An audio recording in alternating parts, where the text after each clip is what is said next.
आदमी को किसी दूसरे आदमी से लाभ प्राप्त होता है तो वो कहता है कि फलां आदमी मेरे लिए बहुत शुभ है, और जब हमें किसी आदमी से नुकसान हो जाता है तो हम कहते हैं कि वो तो पनौती है, उसके तो दर्शन मात्र करने से ही हानि होती है।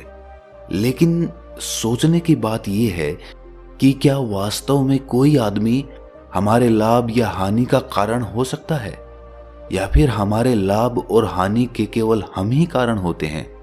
और इस प्रकार के अनेक ज्ञान समाज में फैले हुए हैं, जैसे कि किसी बिल्ली ने रास्ता काट दिया तो मतलब मेरा दिन बेकार हो गया, या फिर मुझे सुबह सुबह किसी उजले हंस का दर्शन हो गया तो मेरा दिन तो बहुत अच्छा होने वाला है। तो आज की जो कहानी मैं आपको सुनाने वाला हूं वो आपको अज्ञानता के अंधेरे से निकालकर ज्ञान के उजाले की तरफ लेकर आएगी। इससे पहले कि आप इस कहानी में खो जाएं, इस चैनल को सब्सक्राइब जरूर कर लें। तो चलिए कहानी शुरू करते हैं। बहुत समय पहले की बात है। एक गांव में सूखा पड़ा हुआ था। कई वर्षों से वहां पर कोई बारिश नहीं हुई थी, जिससे वहां पर भूखमरी फैली हुई थी। लोगों ने बारिश करवाने के लिए अनेक विधियां अपनाई, मंत्रोच्चारण, हवन वगैरह वगैरह, लेकिन फिर भी वहां पर बारिश नहीं हुई। फिर एक दिन उस गांव में एक आदमी के एक बच्ची जन्म लेती है। वह आदमी खुशी से सबको बताने के लिए अपनी बच्ची को अपनी गोद में लेकर गांव के बीच में आकाश के नीचे आ जाता है, और तभी वो बच्ची रोने लगती है, और संयोग से उसी वक्त वहां पर बारिश शुरू हो जाती है। अद्भुत बात थी, जिस गांव में इतने सालों से एक बूंद बारिश नहीं हुई थी, आज बहुत मूसलाधार बारिश हुई। इससे उस गांव के लोगों ने उस बच्ची को भाग्यशाली घोषित कर दिया। उन्होंने कहा कि ये बच्ची तो देवी का रूप है, इसके आते ही इतनी मूसलाधार बारिश हुई। इसीलिए उन्होंने उस बच्ची का नाम भाग्यवती रख दिया। अब गांव में जो भी कार्य आरंभ किया जाता वो उस लड़की के हाथों से ही संपन्न किया जाता। ऐसे ही बहुत साल बीत गए और अब वो लड़की 20 साल की हो चुकी थी। लेकिन 20 साल की होने के बाद उस गांव में एक और घटना घटी।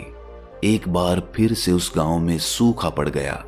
उन लोगों ने उस लड़की से प्रार्थना करके कहा कि आप ही एकमात्र ऐसे इंसान हैं जो इस गांव में बारिश करवा सकती हैं। कृपया करके बारिश करवाने का कोई प्रयास कीजिए। लड़की ने अपना हर संभव प्रयास किया। वो एक बार फिर से चिल्ला चिल्ला कर रोई, लेकिन फिर भी कोई बारिश नहीं हुई। उसके बाद उसने परमात्मा से प्रार्थना की, लेकिन फिर भी बारिश नहीं हुई। इसके बाद गांव वालों ने एक बैठक करके कुछ ज्ञानियों और पंडितों को गांव में बुलाया और उनसे इस सूखे का कारण पूछा। ज्ञानियों ने बताया कि ये लड़की इस गांव के लिए अनहोनी है। ये केवल 20 साल तक ही इस गांव के लिए भाग्यवती थी, लेकिन अब ये लड़की इस गांव के लिए एक अभिशाप हो चुकी है। अगर तुम लोग अपने गांव से ये अभिशाप हटाना चाहते हो तो इस लड़की को कल सुबह वैसे ही यहाँ पर उपस्थित होना होगा जिस प्रकार उसने जन्म लिया था। मतलब उसे वहां पर निर्वस्त्र होकर आना होगा। उसी दिन रात के वक्त उस लड़की के पिता ने भाग्यवती को उस गांव से भगा दिया। लड़की अपने गांव को छोड़कर भागी चली जा रही थी। वो थककर चूर हो चुकी थी। वो रोती जा रही थी क्योंकि उसने इस गांव में 20 साल बिताए थे और मात्र एक ही रात में उसे अपने 20 साल पीछे छोड़कर वहां से भाग जाना पड़ा।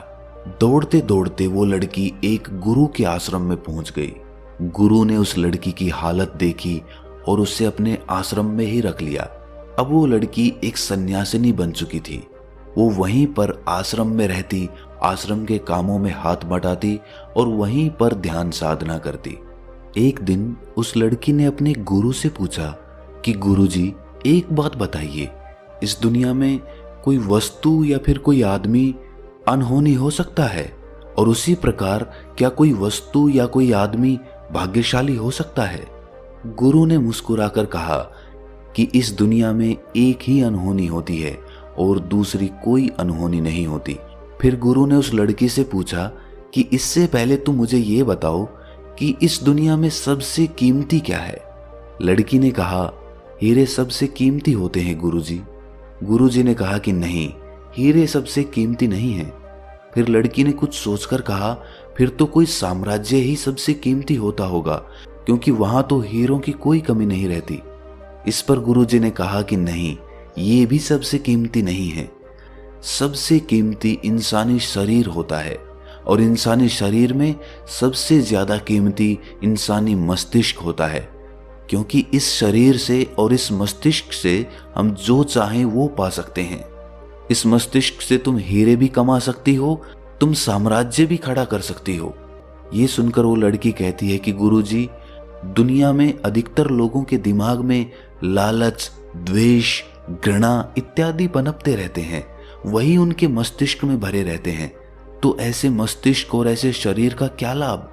तब गुरु कहते हैं कि यही तो अनहोनी है, यही तो एकमात्र अनहोनी है कि हम अपने दिमाग और मन से चाहें तो स्वर्ग पा सकते हैं, लेकिन हम जाते नर्क की तरफ हैं।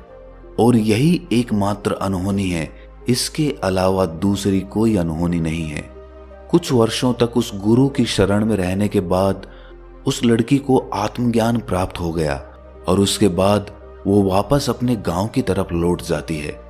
गांव में पहुंचकर वो देखती है कि गांव में बहुत भयंकर बीमारी फैली हुई है। उस बीमारी से बूढ़े तो बूढ़े, बच्चे और औरतें तक मर रहे हैं। वो लड़की उस बीमारी का इलाज जानती थी। उसने उस गांव के लोगों से कहा कि मैं तुम्हारा इलाज कर सकती हूँ, लेकिन गांव वालों ने कहा कि तुम तो अनहोनी हो, तुम्हारे आने की वजह से ही ये बीमारी फैली है, तुम यहाँ से चली जाओ तो हम सब ठीक हो जाएंगे। लेकिन उस लड़की ने वहां से जाने से पहले अपने पिता का इलाज कर दिया और उसके पिता ठीक हो गए। ये देखकर गांव वालों की आंखें खुल गईं। उन्हें लगा कि जिसको हम अनहोनी मानकर बैठे थे, वही हमारा इलाज करके हमें बचा सकती है। और तब उन्हें एहसास हुआ कि कोई वस्तु या कोई आदमी अनहोनी का कारण नहीं होता है। दोस्तों, उन गांव वालों की तरह हम भी अपने अपने मन में किसी आदमी या किसी वस्तु के प्रति अपनी धारणा बना लेते हैं। वो धारणा समाज में फैले अंधकार और अंधविश्वास की वजह से पनपती हैं। लेकिन आप अपने आप से ये सवाल करिए कि क्या कभी आपने किसी अनहोनी के कारण अपने आप को दोष दिया है, अपने आप को जिम्मेदार ठहराया है? क्योंकि आपके निर्णय की वजह से ही कोई काम गलत या सही होता है। इसीलिए दूसरों को अनहोनी का कारण बनाने की बजाय खुद के अंदर झांक कर देखिए, आपको जवाब जरूर मिलेगा।